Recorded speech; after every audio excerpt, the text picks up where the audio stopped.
तरमीमी ordinance के बाद supreme court की प्रैक्टिस एंड प्रोसीजर कमेटी का पहला इजलास आज मुतवक्के है। मुमकिन इजलास में जस्टिस अमीनुद्दीन बतौर मेंबर पहली मरतबा शरीक होंगे। तरमीमी ऑर्डिनेंस से कबल प्रैक्टिस एंड प्रोसीजर कमेटी में जस्टिस मुनीब अख्तर शामिल थे। जी हसीब, बताइएगा, आज पहला प्रैक्टिस एंड प्रोसीजर कमेटी का इजलास होने जा रहा है।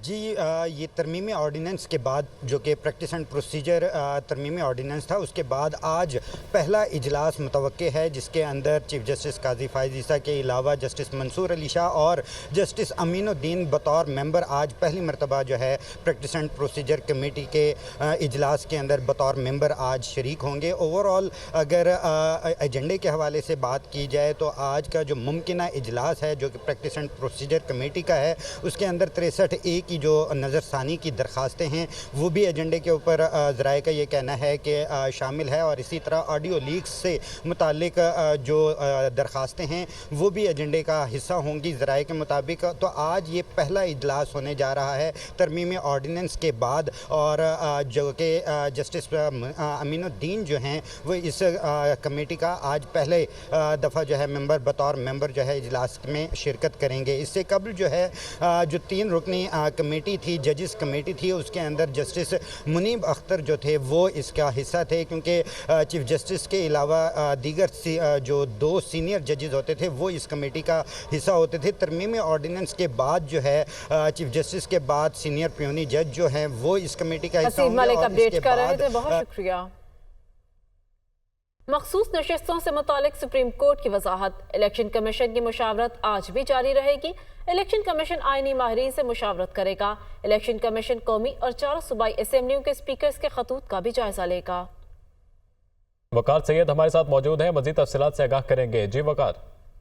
जी बिल्कुल, ये मामला है सुप्रीम कोर्ट की जानिब से जो 4 सफ़ात पर मुश्तमिल वजाहती फ़ैसला है, जिसमें इलेक्शन कमीशन को डायरेक्शन दी गई है कि वो फिल फॉर जो मखसूस नशिस्तें हैं वो पाकिस्तान तहरीक इंसाफ को दें।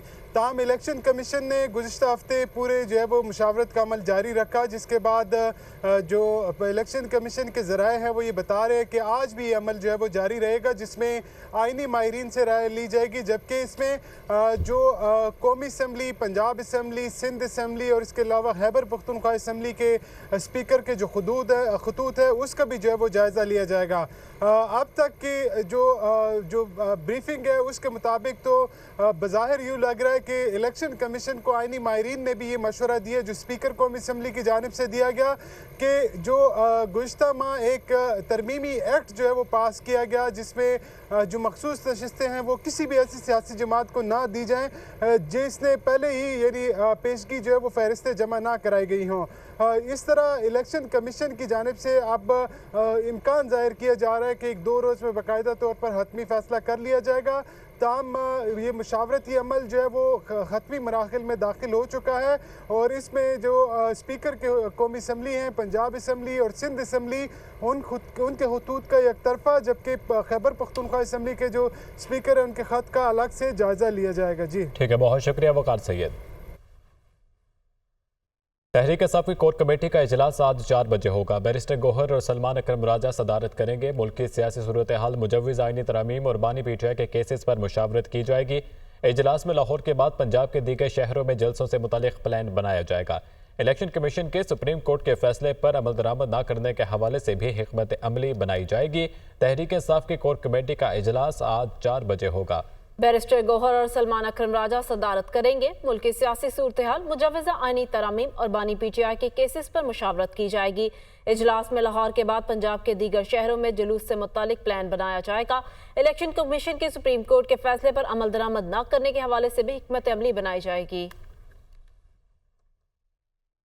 पाकिस्तान तहरीक इंसाफ ने असेंबलियों से इस्तीफों के ऑप्शन पर गौर शुरू कर दिया। सीनियर रहनुमा असद कैसर कहते हैं, तहरीक इंसाफ को दीवार से लगाया गया तो असेंबली अवाम में लगेगी।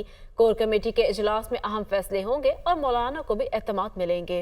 दिसंबर तक हुकूमत खत्म हो जाएगी। दुनिया न्यूज़ के प्रोग्राम टुनाइट विद सबर अब्बास में खुसूसी गुफ्तगू करते हुए उनका मजीद कहना था कि हमें दीवार से लगाया जा रहा है, अब अवाम में जाएंगे। दिसंबर में हुकूमत हटाओ तहरीक के जरिए शहबाज शरीफ को घर भेज देंगे। हम चैलेंज करते हैं, मैं आपकी थ्रू चैलेंज करता हूँ, आए दिखाए लाहौर में इस सब कुछ के बावजूद इसके पास हुकूमत भी हो, वसाइल भी हो, सब कुछ हो, जलसा करके दिखाए। मियाँ साहब आ जाए जलसा करे, इसकी आधा भी कर लेना तो हम मान लेंगे कि ये बहुत बड़ी बात है। फिर हमारी सारी असेंबली जो है ना वो आम में होगी, हमारे पास ऑप्शन खत्म होगा। कल कोर कमेटी की मीटिंग हो रही है, हम कल कोर कमेटी की मीटिंग के फैसला करेंगे कि हमने क्या करना है। कल जो है ना एक नेक्स्ट फेज में जा रहे हैं। मेरी इंफॉर्मेशन के मुताबिक तो कोर कमेटी में शायद आप ये डिस्कस करने जा रहे हैं, असेंबली से निकलने के ऑप्शन को भी डिबेट किया जाएगा, फैसला चाहे जो मर्जी हो बाद में। क्या ये दुरुस्त है, ऐसा ही है? देखिए, इसमें हम ये करेंगे कि हम अकेले फैसला नहीं करेंगे, हम अपने अलायंस को भी ऑनबोर्ड करेंगे और हम चाहते हैं कि इसमें मौलाना साहब और दीगर पोजीशन पार्टियां भी ऑन बोर्ड हो, ताकि एक बहुत बड़ा फैसला और बहुत बड़े फैसले का बहुत बड़ा इम्पैक्ट हो। पहले जो कोई आपकी तहरीक तहफ़्फ़ुज़ या कोई आईन ज़मीन है। पाकिस्तान थी, जो आपकी पहले तहरीक तहफ़्फ़ुज़ आईन पाकिस्तान थी, अब वो हुकूमत हटाओ तहरीक पे बदलने जा रही है। देखो, हमारे पास ऑप्शन ही क्या है। मैं आपको एक बात बताऊं, जब वफाकी वजीर अमीर मकाम ने KP में गवर्नर राज लगाने का इशारा दे दिया। दुनिया न्यूज़ के programme tonight with Samar Abbas में खसूसी गुफ्तगू करते हुए अमीर मकाम का कहना था, जब एक सूबे का वजीर आला फेडरेशन को ना माने तो गवर्नर राज के अलावा क्या ऑप्शन बच जाता है। उन्होंने मजीद क्या कहा, आइए आपको सुनवाते हैं। गवर्नर राज की बातें पिछले काफी अरसे से चल रही हैं, जो कि आप इस सूबे से हैं, आपकी क्या राय है? ये एक बेहतर ऑप्शन है या इससे अवॉइड करना चाहिए? नहीं, मतलब है कि मैं कहता हूँ कि अगर बिल्कुल एक हुकूमत ये तैयार कर रखे कि बिल्कुल दूसरा ऑप्शन है ही नहीं और वो कहता है कि हम फेडरेशन को मानते ही नहीं, आप ये कह रहे हैं गवर्नर राज लगाया जा सकता है और ये बेहतर हल है? लास्ट ऑप्शन वही है। अगर उनका ये रवैया जारी रहे तो लास्ट ऑप्शन वही है। सूबाई वज़ीर इत्तलात अज़मा बुखारी ने मीडिया से गुफ्तगू करते हुए कहा, सोशल मीडिया के गलत इस्तेमाल पर कार्रवाई होनी चाहिए। लंदन में मेरी इजाज़त के बगैर मेरी तस्वीर ली गई। अली अमीन गंडापुर की गलीज़ ज़बान का तो हमने इलाज कर दिया। जो ट्वीट्स की गई इनके बारे में तो बता भी नहीं सकती। PTI जलसे के बाद वज़ीर आला पंजाब पर तनकीद की गई। मेरी वीडियो का इल्ज़ाम भी मरियम नवाज पर लगाया गया। वो मीडिया से गुफ्तगू कर रही थी। लंदन में मैं मियाँ साहब को मिलने के लिए गई थी, मेरी बगैर इजाज़त के इस शख्स ने मेरी बैग से मेरी वीडियो बनवाई। जब इस तरह की गंदी और घटिया गुफ्तगू जो गंडापुर ने की थी, उसका तो खैर इलाज हमने कर दिया। उसने जो जो ट्वीट किया मैं बता भी नहीं सकती। जलसे के दौरान भी मैं वो वीडियो, मेरे पास वो है ट्वीट्स, मैं पढ़ना नहीं चाहती जो इसने चीफ मिनिस्टर के बारे में कही हैं।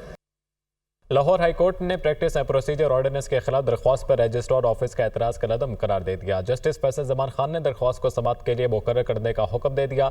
अदालत का गैर ज़रूरी एतराज़ आयद करने पर रजिस्ट्रार ऑफिस के अफसरान पर बरहमी का इजहार। इसी हवाले से मज़ीद तफसीलात जान लेते हैं मोहम्मद इशफाक से। जी मोहम्मद इशफाक, अपडेट कीजिएगा।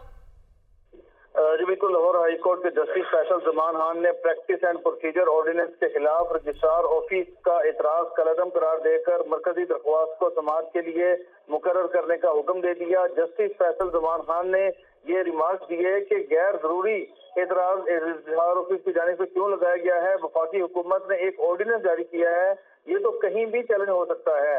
रजिस्ट्रार ऑफिस की जानिब से इतराज ये आयद किया गया था कि ये दरख्वास्त लाहौर हाई कोर्ट में नहीं, इस्लामाबाद हाई कोर्ट में दायर की जा सकती है। लाहौर हाई कोर्ट में इस दरख्वास्त का समाअत का दायरा इख्तियार नहीं है। तो अब जस्टिस फैसल जमान खान ने इस इतराज को कलअदम करार देकर मरकजी दरख्वास्त को समाअत के लिए मुकर्रर करने का हुक्म दिया है। अदालत के रूबरू दरख्वास्त गुजार की जानिब से अजहर सदीक एडवोकेट ने यह मौक़िफ़ इख्तियार किया था कि प्रैक्टिस एंड प्रोसीजर ऑर्डिनेंस बदनीति पर मबनी है और किसी भी ऑर्डिनेंस के जरिए सुप्रीम कोर्ट के इख्तियारात को कम या ज्यादा नहीं किया जा सकता। इसी बुनियाद पर अदालत सदारती ऑर्डिनेंस को कलअदम करार दे और पिटीशन के खत्मी फैसले तक सदारती ऑर्डिनेंस पर अमल दरामद रोकने का हुक्म जारी करे। अशफाक को लाहौर हाई कोर्ट में ही वज़ीर इत्तलात पंजाब अज़मा बुखारी की फेक वीडियो के खिलाफ भी दरख्वास्त पर समाअत हुई है। इस बात से मुतालिक भी अपडेट कीजिएगा। जी बिल्कुल, लाहौर हाई कोर्ट की चीफ जस्टिस मिसालिया नीलम ने अज़मा बुखारी की जाली वीडियो से मुतल्लिक केस की समाअत की है। तो अदालत ने FIA से कारकर्दगी के हवाले से रिपोर्ट तलब करते हुए समाअत 30 सितंबर तक मुलतवी कर दी। अदालती हुक्म के बावजूद DG FIA पेश नहीं हुए और अदालत को यह बताया गया कि DG FIA बैरून मुल्क मौजूद है, इसलिए उनकी जगह पर एडिशनल DG FIA अदालत में पेश हुए हैं। चीफ जस्टिस ने कहा कि आइंदा समाअत पर DG FIA के बैरून मुल्क जाने के हवाले से NOC से मुतल्लिक भी तफसीलात पेश की जाएं और वफाकी हुकूमत के वकील ने कहा कि DG FIA इस वक्त चाइना में है और वो अगले हफ्ते वापस आएंगे। Chief justice Lahore high court justice मिसालिया नीलम ने कहा कि एक अथॉरिटी मुल्क से बाहर जा रही है, एनओसी जारी होता है और आपको वापसी की तारीख का इल्म ही नहीं। इस मौके पर चीफ जस्टिस ने यह भी कहा कि बताएं तफ्तीश के हवाले से कहां पर पेशरफ्त हुई है और वो भी अदालत को ये बताया जाए। इस मौके पर वफाकी हुकूमत के वकील ने कहा कि देखने में ये टारगेट बहुत आसान है मगर ये है बहुत मुश्किल। चीफ जस्टिस ने कहा कि एफआईए को आदत है कि लोगों को बुलाकर गिरफ्तार किया जाए, अफसरान लोगों को बहुत जाकर शुक्रिया गिरफ्तार मोहम्मद नहीं अशफाक। करते।